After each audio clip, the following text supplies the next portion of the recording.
Alex, how are we? Yeah, very well, thanks. Good. So, I first came across you on LinkedIn. You've got quite a big LinkedIn following. I really like your content for AI. There's a lot of buzzword bingo going about with AI. There's a lot of people talking about AI who don't seem to know a lot about it. And I think yours is really accessible. It kind of breaks AI content down into really kind of useful, practical use cases going forward. So, I didn't think you were from Glasgow. I didn't think you lived in Glasgow. So I just by chance saw on your LinkedIn profile that you were. So reached out for you and here you are. So thank you very much for giving up your Saturday afternoon to come and speak to me. Before we dive deep into AI, how did you get here? How did you get here in Glasgow? Not Glasgow, just in general. I mean, what's your background? Okay. So, I started my career like in, I don't know, a long time ago, probably 25 years ago. I'm engineer by education, and I started in sound engineering. That's my like a first kind of thing that I really dreamed to do and wanted to do. So I started and working in radio, in production, sound production for nearly 15 years. Then I moved to more like project management, a little bit of entertainment, let's say. I work in kind of very interesting entertainment company in Bulgaria. That's where we started all with the websites, with applications, with, all that, like a innovation, technology plus entertainment kind of stuff. And then I moved to publisher side of advertising. So I work for one of the biggest groups in Bulgaria for selling media, basically, through their websites. And after that, I decided that I want to do mainly paid advertising, and I focused on Google. That's where I start my career from probably 15 years ago, 10, 15 years ago, in like advertising, measurement, tagging, all that stuff. And I moved to the UK, have an opportunity. Then I moved to Glasgow, and I'm here for more than 10 years, working for the same company. I was employee number one. And what size is that company now? Is it? Now we are around 50 people. Oh, wow. Okay. And is that a Scottish-based company? Or? Yeah. It's Glasgow-based company, yeah. Right. And how did you end up with them? Well, I don't know, by chance, I would say. Yeah. It's an interesting story. When I was like looking for a new opportunity, and I have a few options, and I decide I'm going to go there. I don't know, even I don't remember the rationale around that. I even think I have better offer, but I said, I promise, because I already accepted the job. I promised, and then I have just the good feeling. Good feeling, and here you are. Yeah. Many years later. So, in terms of the impact of AI just now, I like to, any guests who have a background in AI, I always like to ask this question. So, there is two distinct camps when it comes to what the future of AI looks like. One camp is saying it's fundamentally going to change our society and everything about it. On another side of the camp, it's saying AI is a bubble. It's the same as any technology. It will cause somewhat disruption, but the status quo will continue. Mm-hmm. I guess, where do you sit on those two extremes? I think I'm more on the camp that it's going to fundamentally change the society. And my thinking about this is simply because it looks like this is the next industrial revolution we are experiencing. And I think we are extremely lucky to be part of it, because that's happened once in a lifetime. That's not going to happen twice in our lifespan. Only if we go to the stage that we immortal. Yes. If we can copy our consciousness to a hard drive and then access it and start living in a cloud, then probably we'll experience something more. But I think, in like generally speaking, that's what we experience now. And we can see how even for the last 2 years, how many things change across the industries, across all the businesses. even it's still slow, but you can see the impact across almost every single business you might think of. It's interesting you were saying about industrial revolution. So I've went down many dark holes with AI. To say I'm somewhat obsessed as an understatement. So if you look at all the industrial revolutions that went before, they're always driven by technology, whether it be the mechanization of farming, manufacturing moving into factories, the dot-com boom. There's always been a real technology bit behind it. So AI is another technology. For those industrial revolutions, they changed the global GDP by 1.4% globally. It sounds like a small amount, but that was deemed enough to be industrial revolution. What they're anticipating over the next 5 years for AI is going to have a 14% impact in GDP.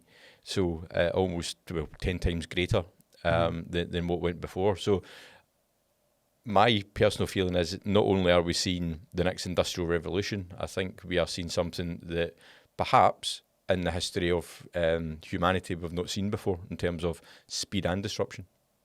Yeah, that I completely agree with that. We'll see what's happened.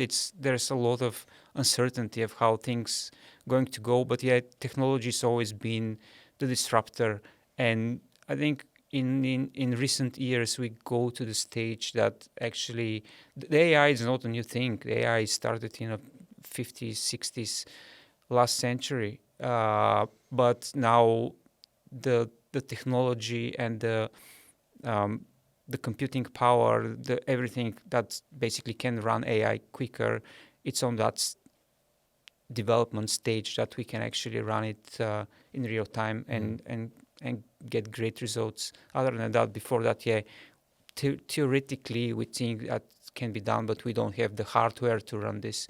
Now we have the hardware, and it's accelerating. You know very well that it's getting better and better. All these GPUs that's running AI. And also you can see some repeating patterns in industrial revolution. Now we can see that like Europe, and not only Europe, is trying to regulate this, and that's always been a problem. The technology is developing so fast that the regulation it can't cope with that, and that's why create like this kind of space of Wild West. I call that Wild West because there's so many uncertainties, and it's clear that we're trying to legislate something that we actually don't know what it is, which is strange, but it's a fact. And the issue is people are trying to legislate locally, and it's a global issue. So the US, they're all in. They're moving as fast as they want. There's no regulation on it at all, really. They're building data centers at exponential rate. They want to dominate. They want to be first. China has a similar expansion going on, although they are kind of trying to copy and rip off what the US is doing somewhat. Then you get to Europe, and they are regulating. They like to create new job roles. They like to heavily regulate it.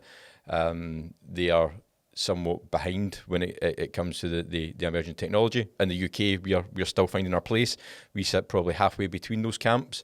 We're not as reckless as the US in terms of let's develop, but also from the European side, we're a bit more advanced in them. So it's, I guess, how do you regulate something that is globally is out of control? Well, you don't. I think you can regulate once you know it, but you still don't know it.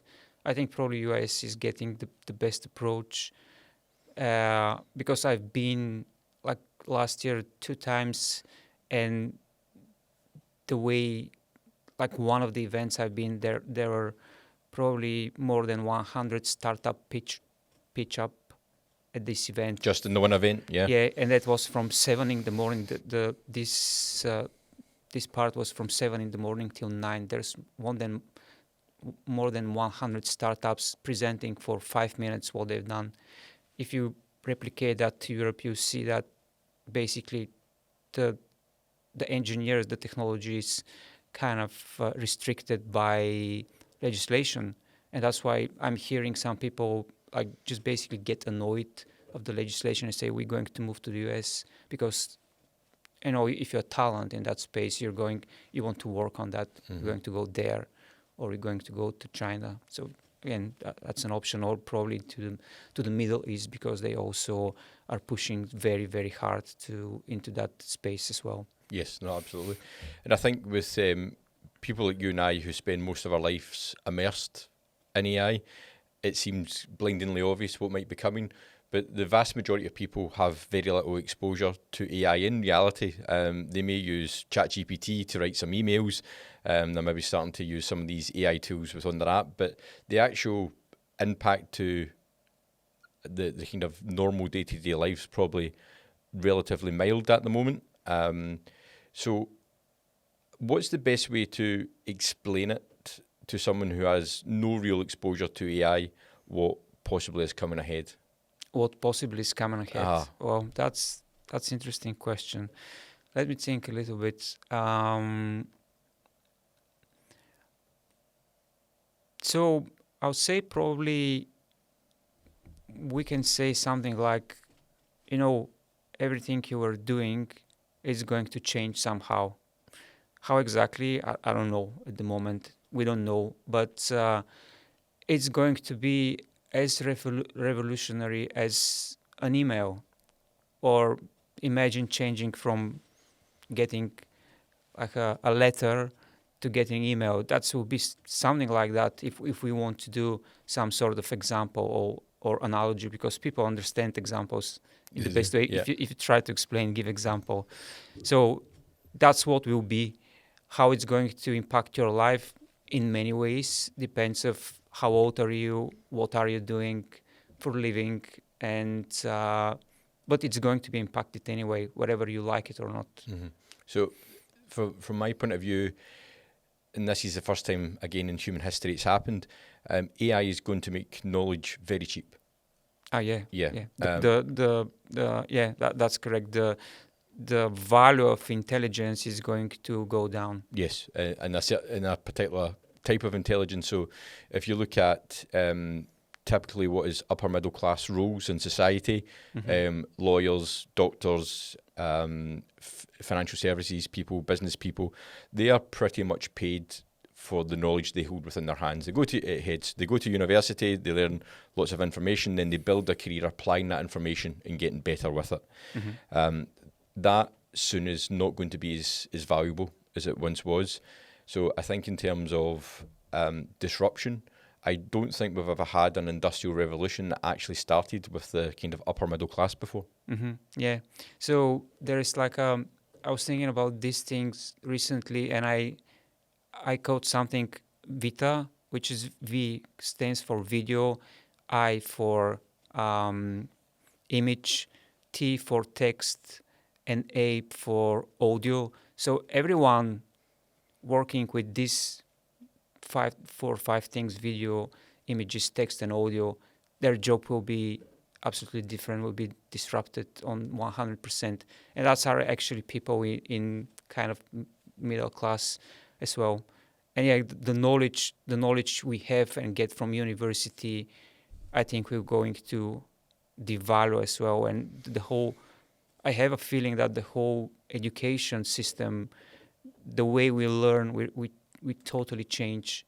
And also probably there's no going to be need of universities as well. That's how I think, and that's how I think that things are going. Like this, that's a big business. That's a different topic. But investing 5 years of your life in education, it's not going to be worth it.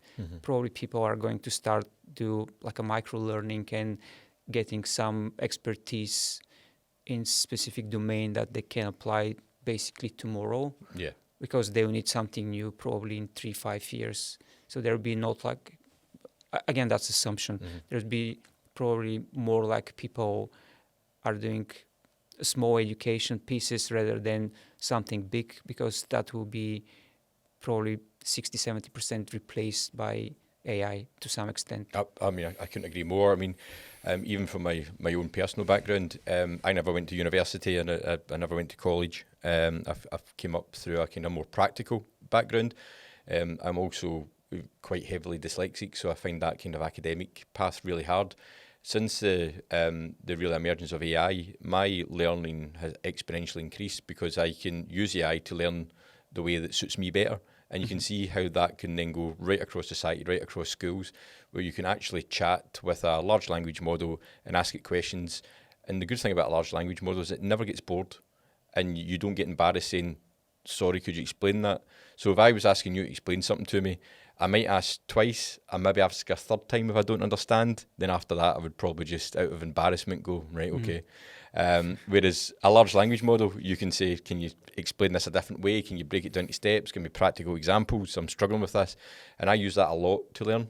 The other thing I do as well is use AI to summarize masses of text and video information just to the key parts. Because again, I don't have the stamina to do lots of reading to get that information. So it's how do you do that? So you can see the positive side from education, where individuals' learning is actually tailored to the need of the learner, rather than what it is just now, which is how well can you remember stuff. Yeah, yeah, that's absolutely correct. So I think if we talk about education, one of the changes that's going to happen is going to be very personalized, based on your abilities, based on your needs, based on your even learning style, because people learn differently. Some people, I personally prefer to write, because that when I write in hand, that's how I remember, or that's how I digest information. Some people prefer to watch videos. Some people, prefer to read. Some people just need some very small summarized information. So you can create like a different path, and there can be absolutely bespoke individual paths for learning. But I think we are going to go into that not only in education, but almost to everything in our life. Marketing will be very bespoke.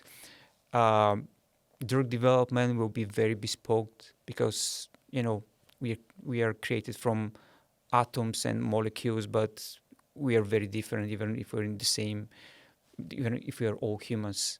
That's why there will be a boom of any kind of tailored approach to anything in life, I'll say. Yeah, no, I absolutely couldn't agree more.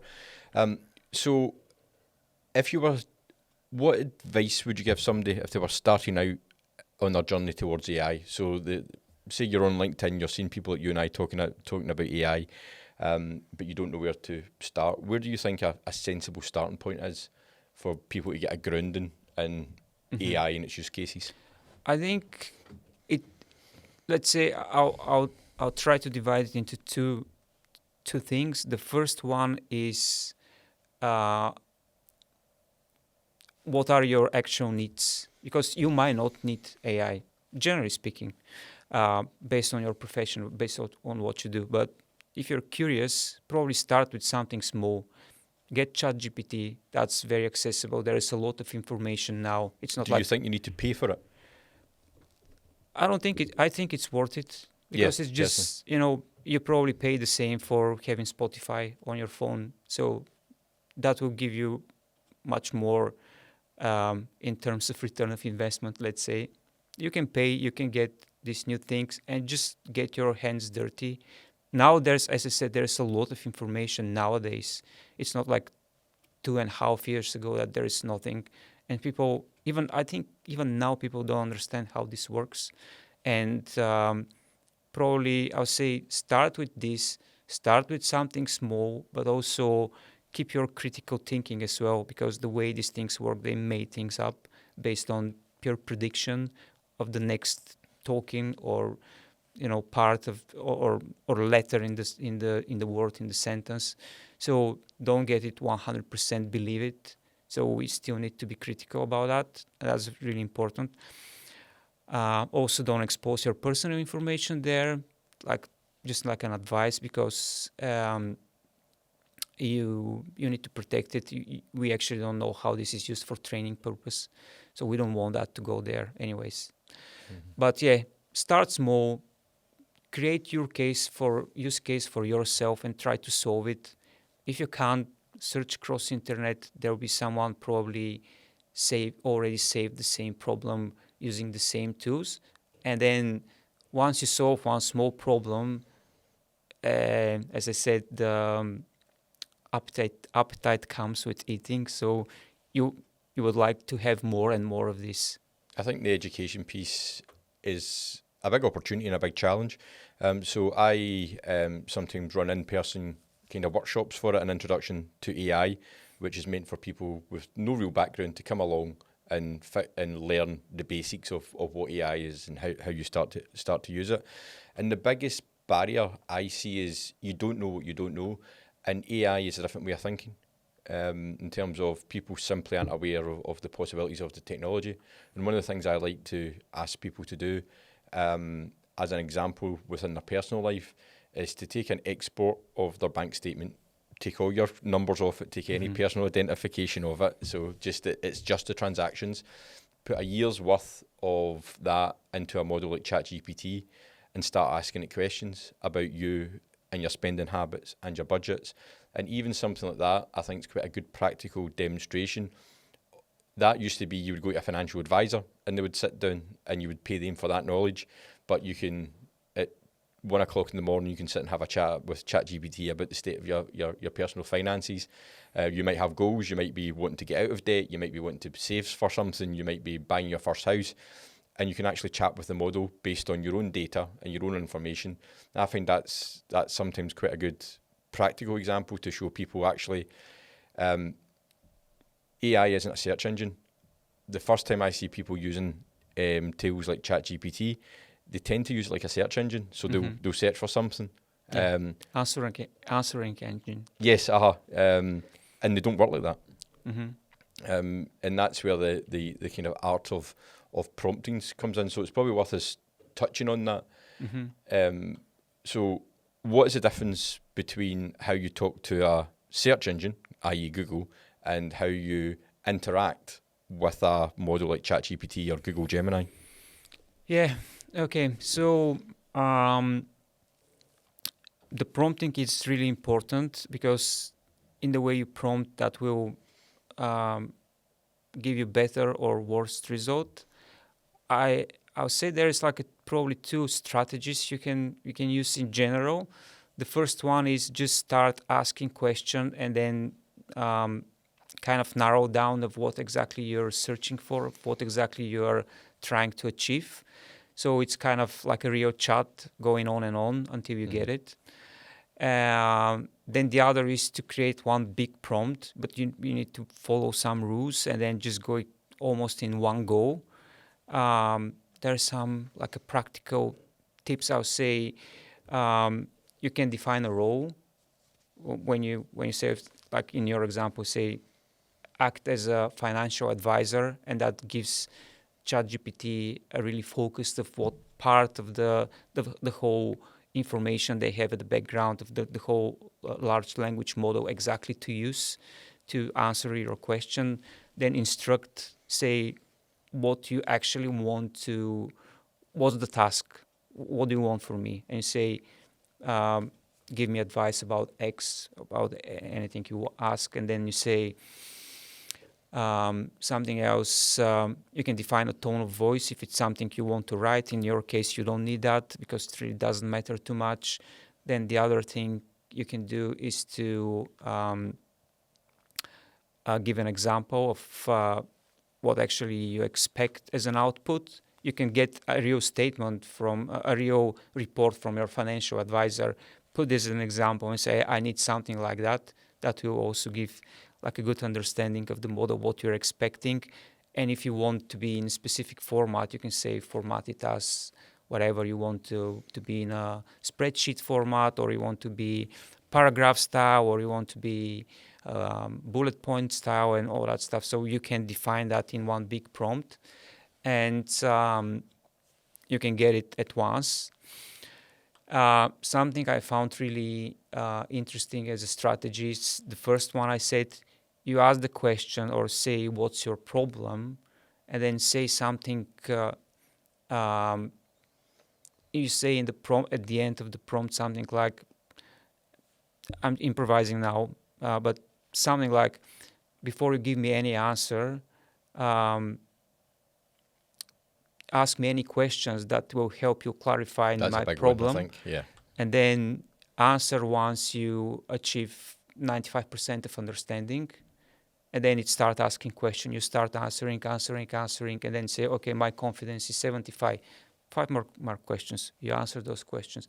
Okay, now my confidence is 95. Do you want me to answer? So that's a really easy way to do it. Just say the problem, put in prompt something like that, like measure your confidence to answer me, and then start chatting with the bot until the bot asks all the clarification questions.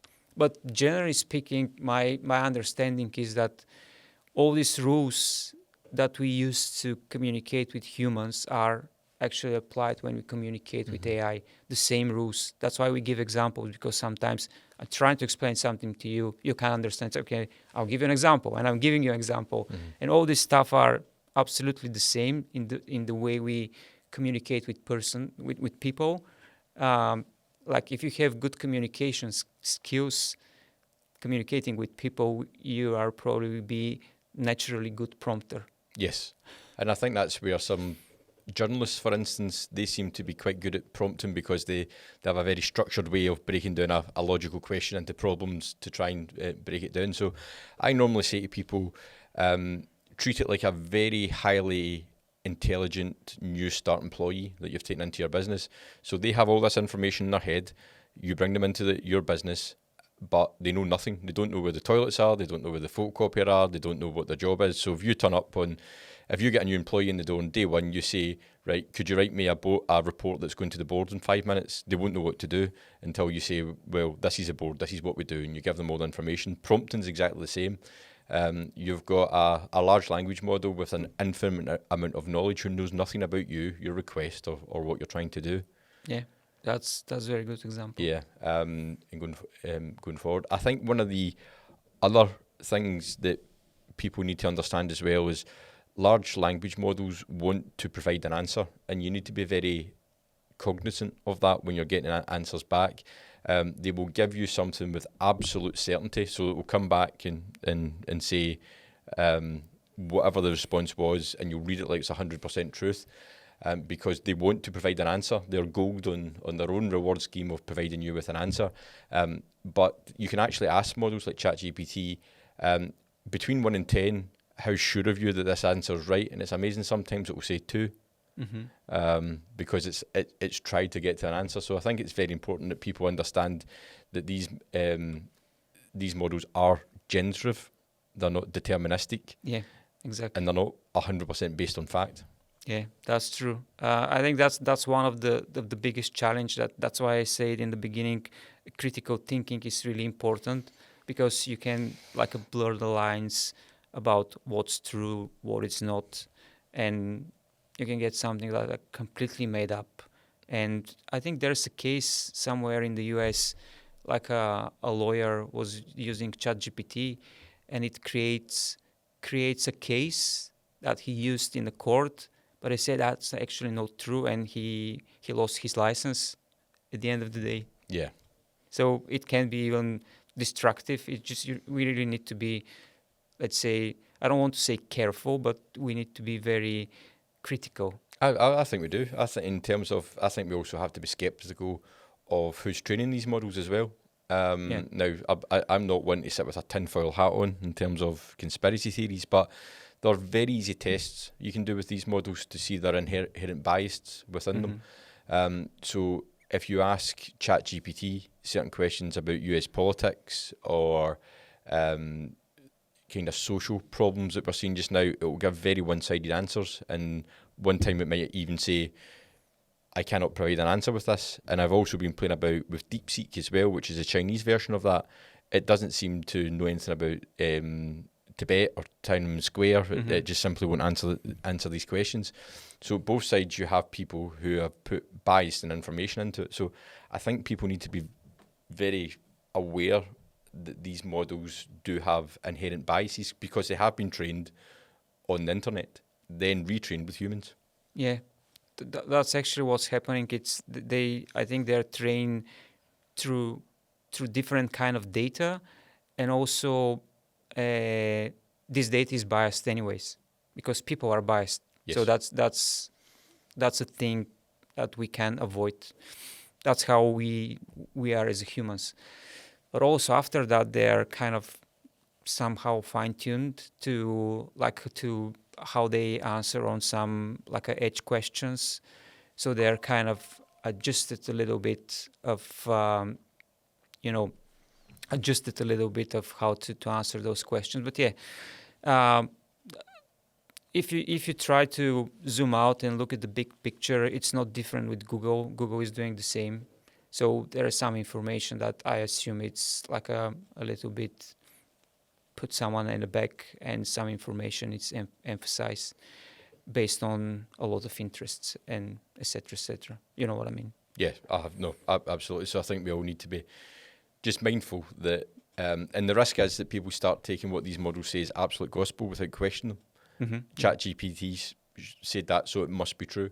And I think we have become very reliant on technology to provide our answers, our guidance, our wisdoms, and our morals with that. So as long as we keep in mind that we still have to have human in the loop and determine for ourselves if information's right or not. Yeah, I'll say probably it depends of what your use case. Sometimes you need to be very critical, sometimes not. I'll give you two examples. Like the one I said with the lawyer, you need to be very critical in these things. Or if it's something related to health, to finance, like all the important stuff we know, you need to be very critical. But if you go into the other part of the spectrum, when we talk about creativity or something like that, you don't need to be critical, because that's where you made up things. For example, I think it's really good for marketing.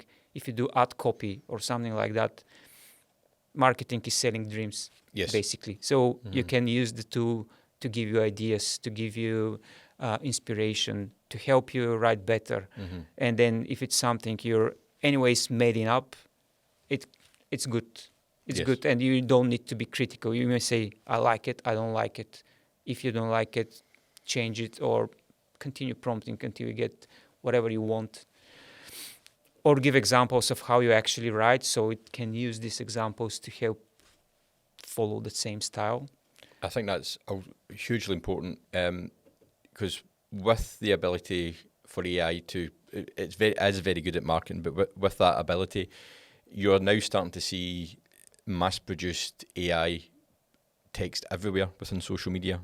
You can see it. You can, especially on LinkedIn, all of a sudden you get these big long paragraphs where people are giving their insights and information into different subjects, and you can tell when something's been written by LinkedIn without engineering the prompt to make it sound like it's not been done with that. So, do you think that is going to come full 360 in a while? Because it's possible. Yeah, because people stop engaging with it. Yeah. And what social media doesn't like more than anything else is lack of engagement. Yeah, it's possible. I assume if a lot of people start using it and everything starts to sound generic, and there's no, I don't want to say feeling, but there's no even kind of a defect, some sort of defect, because we as humans, we are not ideal. We do typos.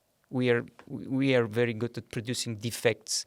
So I think probably very soon we'll see a tendency that people are start engaging more with the content that is like not 100% AI generated, or it's just fully human generated, and it's kind of, you can see that it's not ideal. It's more like you can see some edges, you can see some angles somewhere. It's kind of, you can see the human element inside. But we'll see. I don't know. That's assumption. But if it's oversaturated with the same kind of content, people are not going to engage with that for sure. No. So in terms of marketing is part of your background, what do you see the short and medium term disruption in terms of how companies digitally market with the introduction of AI? So see, the ad platforms, they already have AI within them, and it's been even before ChatGPT. They use these technologies way before. For example, Google introduced smart bidding 2017, I believe, as a new concept. Before that, what we need to do is to basically set a manual bid for every single keyword, but they introduced that concept that actually is driven by machine learning. And now what we're seeing in all the ad platforms, they're cutting off the, let's say, the narrow targeting, going broad, and use these machine learning techniques to basically find the right customers. So basically, the advertising is getting more personalized, but more broad at the same way in terms of in terms of actual marketing job. We don't even have now ability to be very narrow in targeting in most of the platform, and that's because at the back end we have machines that taking care of all of this. They can find the right customer for your business easily. And if we go into like a dream futuristic scenario, I always think we're going to the stage that the platform, you're just going to put your credit card, you're going to set what's your goals, you're going to set how much you pay for that goals. If it's lead, you say I'm paying £100 per lead based on your business, and then that's it.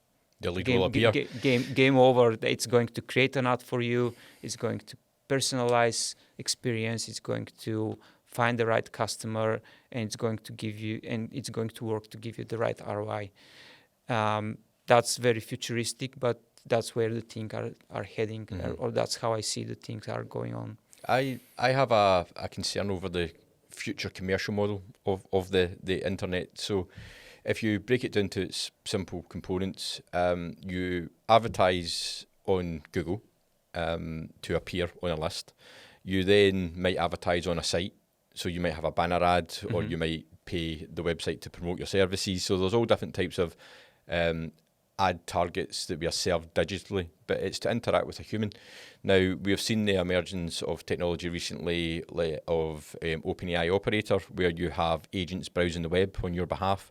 You have tools like Google Deep Research, OpenAI, ChatGPT have just released a deep research agent, which basically you type in what you're looking for, and it will go and search 50 websites on your behalf to do it. So when we get to the point where it's no longer humans interacting with the websites, what's the point of having an ad on a website if no human is looking at it? Yeah, that's there is something very interesting I wrote about on LinkedIn recently, and it was as I remember, the CEO of Perplexity, he was talking like about a new advertising model where actually your agent is interacting with the advertiser agent, and then basically these two agents are talking each other and find out what's the best solution for you. For example, you are saying, okay, I need to find a vacation, that's my requirements. For example, you say that to your own agent, and your agent are doing all the research or interact with all ads they can see which are coming from another agent, and then your agent is basically deciding what is the best deal for you and say, okay, Danny, that's the best for you. Yeah. So you don't even see that, but two agents or multiple agents are interacted in the back end. I guess that's just a natural evolution, isn't it? Because when we're booking a holiday, to use that example, you used to go and sit in the travel agent. If you're old enough like me to remember going and sit there, and the travel agent would bring out old books and you would sit through and look at hotels. Then technology changed that and took it online. Now you go to something like onthebeach.com, and that will actually show you say that exact same thing. You say, I want to go to Spain in June, and it will show you all the flights and all the hotels available to you. You can then say, no, my budget's this. I want a 4-star hotel. I want it to be all-inclusive, and it will narrow that search. So I guess logically the next iteration of that is your agent does all that on your behalf across multiple different sites at one go. So I guess that's an evolution of it, isn't it? Yeah, I also think we are now in a kind of hybrid stage where we say, oh, the agent is going to use the computer in exactly same way we do, but I think we're going to a stage where we skip that step because machines can interact with machines in 0 1s. They don't need to have an interface. So No. the interface we're using is just for our like ease. It's created for humans, so we can interact with machines better. If you go back into the future, the way we interacted, we just writing commands. You write command in DOS, and then you get something from the computer. Now we have like a touch screens. We have all these UX that help us. Yeah, that's for humans, isn't it? To help us to interact better with the machine. So now what we're seeing is like we're trying to replicate that, but actually that's not needed. If you try to look at the big picture, that's not needed. We don't need to interact in that way. We just need to say, that's my goal, that's what I need. And then the agent can connect agent and they can deal with that. I mean, I couldn't agree more. I've been playing about with the operator agent from OpenAI. You need to use a VPN because it's not available in the UK. Yeah. So for anyone who doesn't know, the operator agent allows you to actually have agentic AI that will control a web browser on your behalf. And basically what it does is every second or so it takes a photo of a screen grab of the web browser, passes it through a large language model, then it navigates it. Now, some of the things on that were actually quite impressive. I was trying to use it to book flights. Mm-hmm. It failed, but it was self-correcting mistakes. So I actually said flying from Glasgow Prestwick Airport rather than Glasgow Airport, and it had actually put in the wrong airport. Then 5 steps later, it went back and corrected itself. So it's obviously constantly reviewing it. But the big thing I noticed with the difference of that technology into what you're saying, how they interact, on the US version, there's already pre-approved sites that technology work with, so like the big sites like booking.com. So when you use it natively on the sites that are optimized for it, it worked awesomely, and it was doing everything in seconds. But when it went out to the native internet, it was very clunky, and it was using its computer vision to look about. So the next iteration that people like you will need to get ready for, and businesses will get ready for, is you'll have 2 websites. You'll have a website that is for humans, and you'll have a website that's ultimately designed to chat with agents. That's interesting. Yeah, I never thought about that. That's a good concept. Yeah, I think it's a good concept. Also, see, there is something else that when you say that disruption of how internet works, one of the things I was thinking is like the whole internet now, the way it works, it's very Google centric. So there is a lot of businesses that relies on like a Google listing, whatever that means, whether it's ad or organic. And if we go into a stage that we use Google as an answering machine, which means you have one answer, there is no list, that will create a big disruption of all the businesses, because all these small businesses that basically rely on small traffic, they will lose that. And then that creates a big disruption in the whole society, because, all the economies are actually run by small business, not by big businesses. So that's something that needs to be considered. I don't know, we have control of that, but it will be a big change. And I think that's the people that actually manage all that stuff, the government's aware about this, so they're not going to let that happen, because that will create like a big disruption in society and people on the street, and no one wants that. I think you've highlighted a massive risk of this technology, and it's control, ultimately control. So OpenAI it's a funny way to call your company open when it's probably the most closed technology institute we've seen. We don't know much about what they're doing, what they're working with in the back end. Now, if you look at their approach, and they're not alone, Google, etc., are all the same. They want you on platform for obvious reasons. They want you to stay on platform. They want you to live and exist 100% on their platform, so they can control everything that goes on with that. So you look at that example to what you're saying, that plays into big tech, big businesses. People with the biggest pockets are ultimately always going to win that race, because mere mortals cannot compete with the obscene wealth that these companies have. So I think the actual way to combat this, and I'm doing a lot of work in this at the moment as well, I think it's very important to have distributed technology when it comes to AI. That doesn't mean that you have to be on one person's platform to achieve 100% of what you're doing. I think Meta, for once, they are showing a good example where they're making their product open source. So you can download Meta Llama, which is a very advanced large language model, and you can run it on a Mac, and you can get access to it there. So one of the companies I'm involved in, Data Vita, we are actually running private large language models, and we're getting much more use out of them because we can put on our own private data within it. So I think it's critical that the technology continues to be open source. And I use open source with commas because it's not true open source. Yeah. But as long as companies like Meta, like DeepSeek, and I know that's a bit of a murky topic at the moment, where these companies are providing these models as open source, they are providing somewhat protection of the big corporations actually not providing access to the technology unless you go through their shopfront. Yeah, that's correct. I think I heard a lot of talking about open source, closed source models. That's two different things. Also, how enterprise is acting, what they do, what small business can do. But I think open source will help because it gives everyone accessibility to technology that it's basically democratized, and it doesn't require too much knowledge as well to use it, which is great.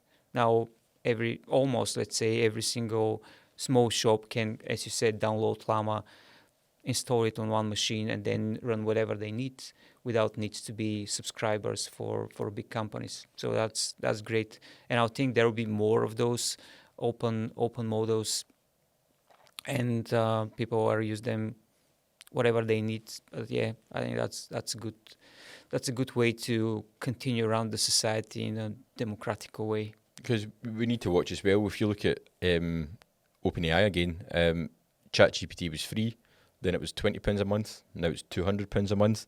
Is the next version going to be £2,000 a month, 20 grand a month? I mean, then you end up in a society where the wealthy have access to this superhuman ability and knowledge, and other people don't. So I think there is a cautionary tale just now about we're actually providing a service to all these companies. We are helping them train their models.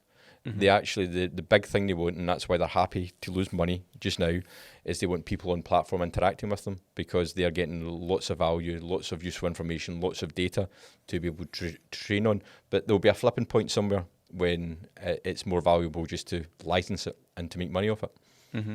Yeah, that's true. Yes. So again, going back to people looking to find their way within AI, what is your top 2 or 3, 4 tools that you use on a semi-regular basis? Because there is hundreds of tools and there's more coming out hourly. So what's your kind of go-to base? I'll share with you what's my a general philosophy of how to choose tools, and then I mostly think about from business point of view. Yeah. So you have a few options. You select something which is in your business ecosystem, which if you Google probably Gemini, or you say, okay, we're going to use OpenAI, but you select some of the foundation models because they're flexible and they're evolving very fast. So you always get the new stuff if you select something like that to be your go-to. Also, if you select something which is multimodal, you have access to create not only text but work with images, video, etc., etc. So multimodal basically means it works with, as you say, text, video, voice. Audio, voice, and images, pictures. So generate images or use image as an input. So multimodal means that you can use text, audio, video, and image as an input, and you can get same as an output. For example, you can get text as input, get image as output, and you can work all the scenarios. You can input image, get video, etc., etc. So that's why I'm saying foundation model, it's a good start from business point of view, but also from personal point of view. and that's what I recommend most of the time. The other thing is, I have a specific case, and I'm going to find something AI tool which is doing just this thing specific. But what's happening, how it works, most of the time, is it's just a wrapper which use again ChatGPT API or some other API, and it's just adjusted to do just one specific task. That's great. It can be easy to onboard, easy to do the job, but you're going to end up with paying multiple license, because licenses for multiple products. If you want to do that, do it. But it's from business point of view. First, it's not, it's not cost effective. First, second, it's not only, the cost is not the one thing. The second thing is it's hard to onboard, because if you have a team, it's easy to onboard on one tool. It's hard to onboard on 20 tools. And if you continue adding new tools in your tech stack, it's just getting hard and impossible at some point. So that's why if you go into foundation models and this not open, that's the best thing. And but that's the big picture. And then small picture, answering your question, what I'm doing for myself, and like a top tools, I actually selected the one that I use to do my job, and I say I'm going to use one for text, because now ChatGPT can be good with text, but actually it's not good yet with images, and Sorry is not available in UK, so you can't do video. You cannot do video, and that's why I use Midjourney for doing all the imagery stuff I need to do, and I use Runway for video, for generating video.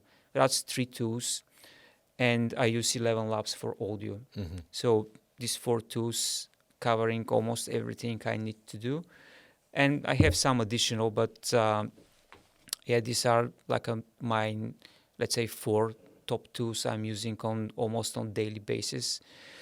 At some point, probably foundation model will be good enough to cover everything, but we're still not at that point, and it's not worth it to wait till then. Yes. I would add 2 more to that. I'm like yourself. They are the kind of tools that I bounce about in most of the time. Notebook LM from Google. Yeah, I use it as well. Yeah, I love the podcast feature where you can take loads of information. It's a closed system, so you can train it on information. If anyone doesn't know, it's worth a play. I create mini podcasts and listen to them in the car for information. So if there's a white paper out, for instance, I'll put it into that, create the podcast with it, and do it. And the good thing about that podcast now is you can actually ask it questions, which are a little bit spooky. It's not great, but sometimes you can actually interrupt the host and say, could you provide more information with that? And they'll go away and do it. So you can see the future of interactive media is coming through that. And the other thing I use a lot because of the podcasts is a tool called Cast Magic, where basically you upload the audio file and it does all the transcripts. It provides everything you need for YouTube descriptions, LinkedIn descriptions. It really allows you to break it down. That saves absolutely hours. Oh, yeah. So if we go into specific cases, I want to top off a little bit on Notebook LM. I think it's a great tool for learning. If you're going some course or something, you can download the materials, put it there. I think at the moment you can put up to 50 sources, I believe, and then you can basically start chat only on the information on that sources. So there's no hallucinations at all. It's only based on what you have as a training data. That's a great way for learn, because you can, as you say, you upload a big white paper and you start asking. It's the same if you have a multiple training materials, whatever they're video or PDFs. We use it for big tenders as well. So we have to respond to complex tenders that maybe sometimes are 1,000 pages long and have all these attachments. And what a difference it makes to be able to put it in and say, when's the submission date? What questions, and you can actually interact with documents. Yeah, that, and you if we go back to some of our early talk, you can see how we change the way we work and how quickly we can get something that probably will take you 20 minutes to find it into and to be sure that that's the information. So now you just upload it there, query, prompt it, and get it done. I've done one recently with Notebook LM, one very interesting experiment. So I can't remember very well the whole story, but the thing is, you're doing like a competitor research or research on someone or something or company on internet, and then the scenario was you're a salesperson and you want to interact with my CEO. And what I've done, I found a few. I write one big prompt, ask ChatGPT with search, get me some information, get those information, put it in Notebook LM, and then get a few podcasts. My CEO is being a guest.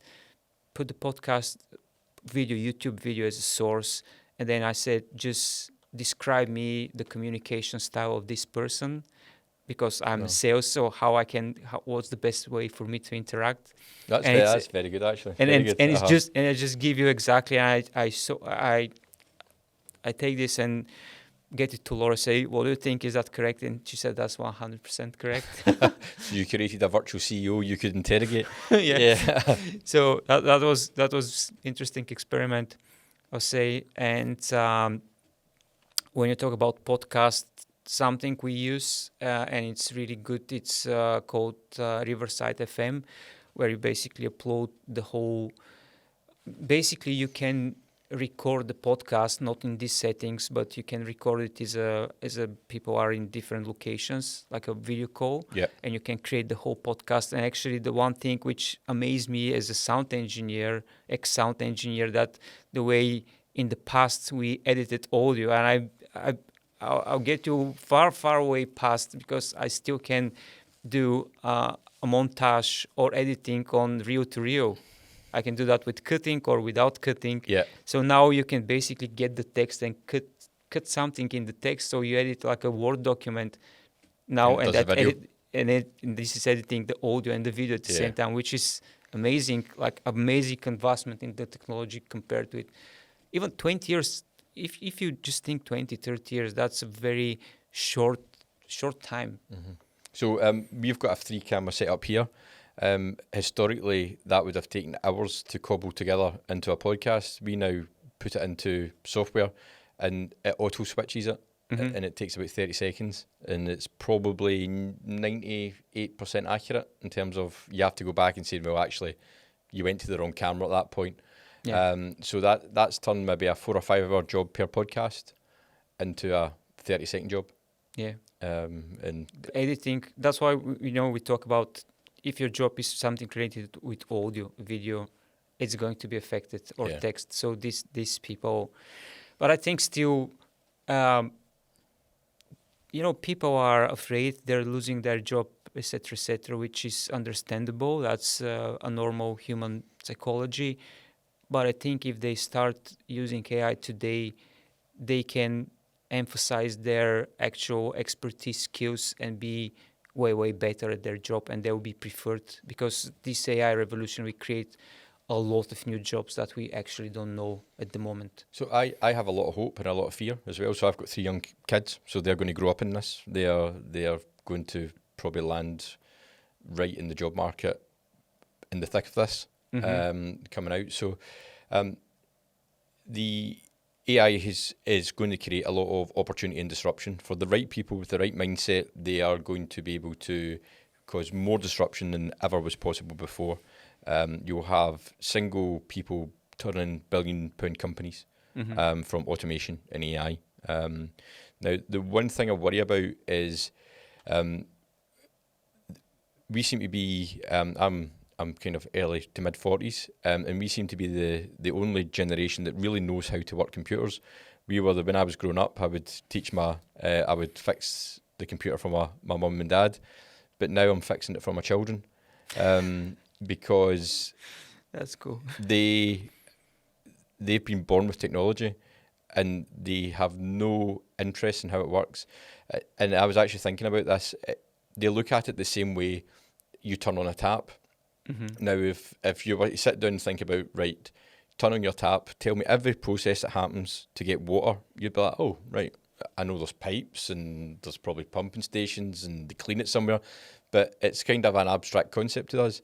And that's the way that the youth are viewing technology. And I see some worrying trends with especially young people coming into the businesses I'm involved in, the sheer lack of understanding of actually how technology works. Mm-hmm. Is petrifying, but how comfortable they are interacting with it. So I think from a point of view of critical thinking is never going to be more important.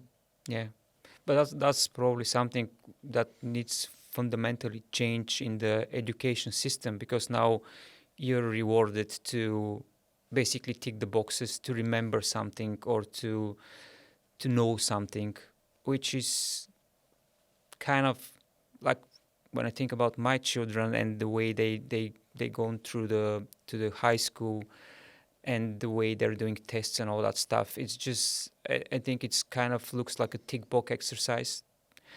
I think the schools and the education of the future, they need to emphasize a few things to learn young children. The one is critical thinking, the next is problem solving, and the third is creativity. These three things are the most important aspects of being able to be fulfill human, because everything else can be accessible very easy, but these things will help you to basically develop yourself as a human being.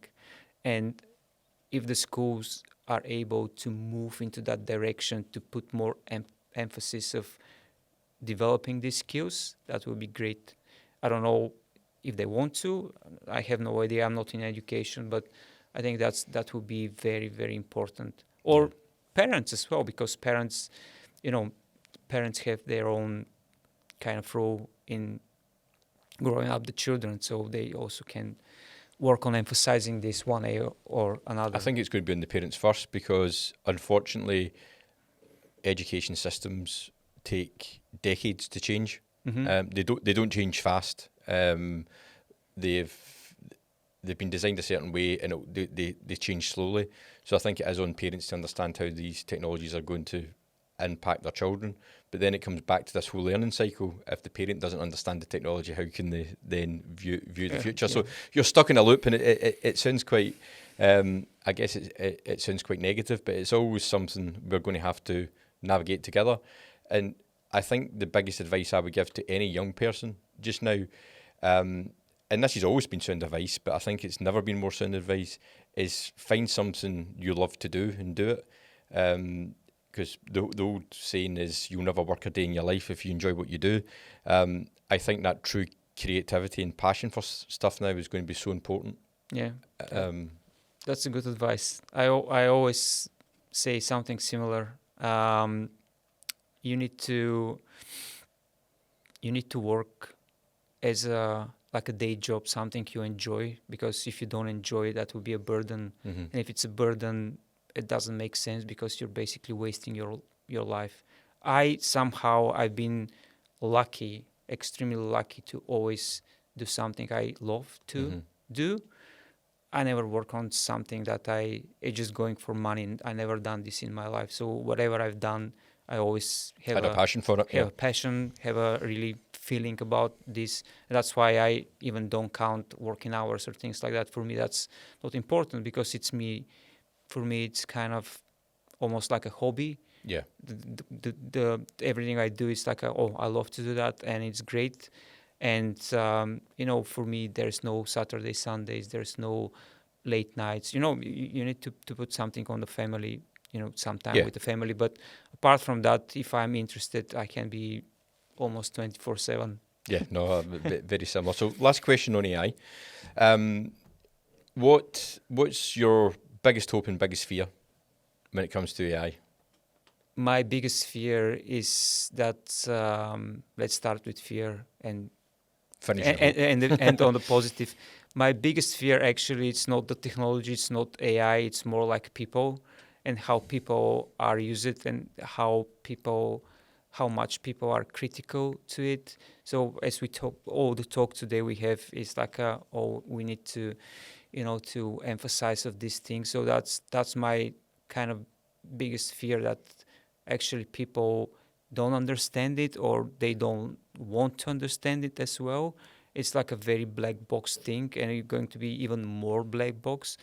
So that's my only fear, how people are going to perceive with that.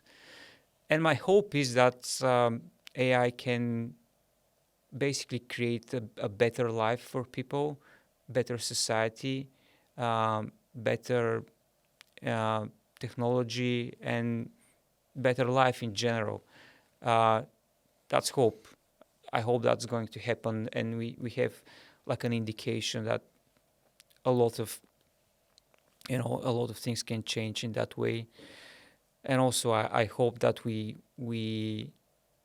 in our lifespan will witness the artificial general intelligence, because that would be great if we live into that stage. Yeah, I think we will. I think you might actually see it this year. So thank you very much. But one thing I want to pick your brains on before you go. You mentioned when we were speaking earlier on about your fasting, and you do some extreme fasting. So when we spoke on the phone, and I've told about 3 or 4 people since we last spoke about, you hadn't eaten in 27 days. In 20. Is it 20? 20, yeah. Oh, 27 days, which seems absolutely incredible. So how do you manage that process? Because it almost sounds impossible. It's I think it's a state of mind. So first of all, why do you do it? So that's for, let's say, for good health. That's the one thing. For good health and for clearing my mind, because it always helps. I know it always helps. Like when you do prolonged fasting, and I do once per year. I do something like between 20 and 25 days. That's most of the time that's happened in January. So what I do is my last meal is New Year's Eve meal, and then I don't eat for almost the whole January or most of January. And it's a good start of the year. Your brain is like a razor. I always say that after you pass like first 2-3 days, which are hard when you switch from glucose to ketones. Once you switch to ketones, that's the food for the brain. Then you're basically unstoppable. And people are asking me, "Are you hungry?" No, you don't feel any hunger. You don't feel hunger. Yeah, that's actually where you need to stop fasting when you do prolonged fast. 20-25 days or even more. When you actually start to feel real hunger. Yeah. You start feel hunger, which your body say, okay, that's enough. You need to listen to your body. Say, that's enough. Now you need to stop. Most important there is, of course, how you break a fast and what is your regime after that.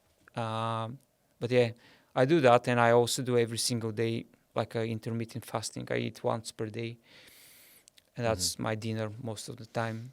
So see, when you're on your long fasts, your multiple day fasts, do you train? Can you exercise? Could you go for a run with that? Yeah, you can do. I don't do that personally because I don't do almost any kind of sport apart from cycling and some, like a small physical exercises. But yeah, I know that people can do training as well.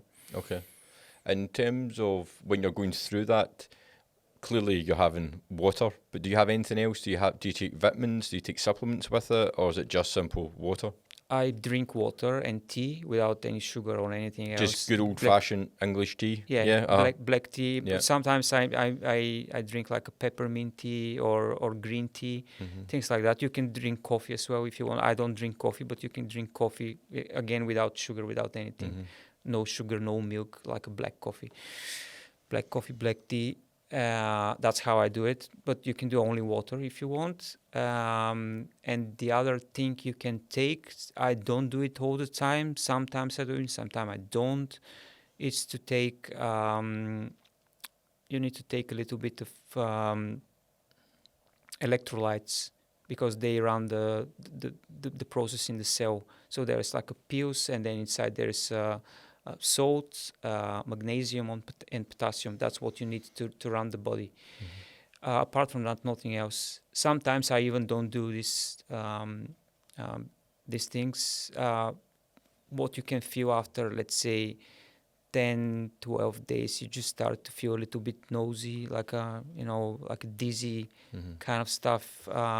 But once you take a little bit of even salt, that helps because that brings the balance in the cell back. So yeah, that's the only thing I do. Is there any negative sides to it, health-wise? Negative sides. I haven't experienced any negative sides. Let me think about some other people I heard about doing prolonged fasting with negative sides. I don't remember at the moment. At the moment, I don't remember. But and you said at the end, I take it you can't, after 20 days, you can't just wolf a dairy milk? no. And no. No, you need to. That's actually the actual fast. There is no any danger. Obviously, If you go too long, in theory, you can do Yeah. 40 days without any problem. If you go further, then it starts to be dangerous because you basically don't have anything to run through your body. In theory. But all the problems with the fasting comes when you break it, because when you break the fast, you need to break it in a specific way. So first, the whole process of refeeding, it's like you get the days your fast divided by 2. If you fast 20 days, 10 days is refeeding period before you go into your normal like eating regime, whatever is that. Also, that's a good time to change your eating habits or your eating regime, so you can go, okay, I'm going to go on vegetarian diet, or I'm going to go to this or to that. That's the best way, because you're basically, you have a full reset of the system, full reset. So your guts, everything, it's like a brand new. So what should that first meal be? I'm not eating like any kind of meat, but the best thing is to do bone broth. Okay. So beef bone broth, you do that, you cook it for 24 hours, and you start with that very slowly. Then you start adding fats. The best thing is like to start avocados and things like that. Just small amounts? Yeah, very small portions. And then you start adding, so after fats, you start adding the protein, and after that, the final is the carbs. Okay. The worst thing is to start with something with carbs And a lot of sugar, I'd imagine. Yeah. That's why I'm saying if you have a need for, let's say, 30 days and you eat one chocolate, you basically can die. Really? I mean, Yeah. I exaggerated a little bit, but you can feel very bad, because what's happening, your glucose level is very low, and this sugar, it spikes like that. Yeah. When it spikes like that, the insulin is rushing through the cells with a speed that basically break the membrane and kill the cells. And that's why what's happening is the fatal failure of organs that happen. That's why you need to be very careful if you do something like that. But people doing prolonged fasting know that. Yeah.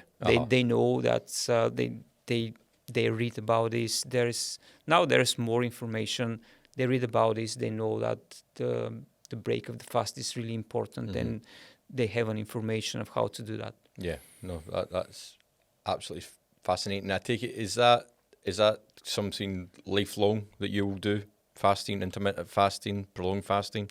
I started probably, I can't remember when exactly. I think around 10 years ago, with like a small experiments and small kind of interest on the topic.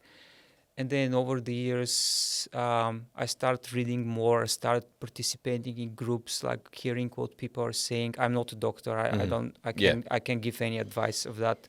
But what I know is that I don't know what is my GP. I never been there. I don't have any health problems. Yeah. And I know that one of the reasons is the fasting. Yeah. I do. Or I believe in that, let's say. Well, you can only follow the evidence, and the evidence is you've not been sick. So, Alex, it's been an absolute pleasure talking to you, my friend. So I really appreciate you coming in, especially on a Saturday. And I'm sure we'll do this again. Yeah, thanks for having me. And yeah, really enjoyed to be part of the podcast. And yeah, have a good time and good luck. Thank you. Cheers.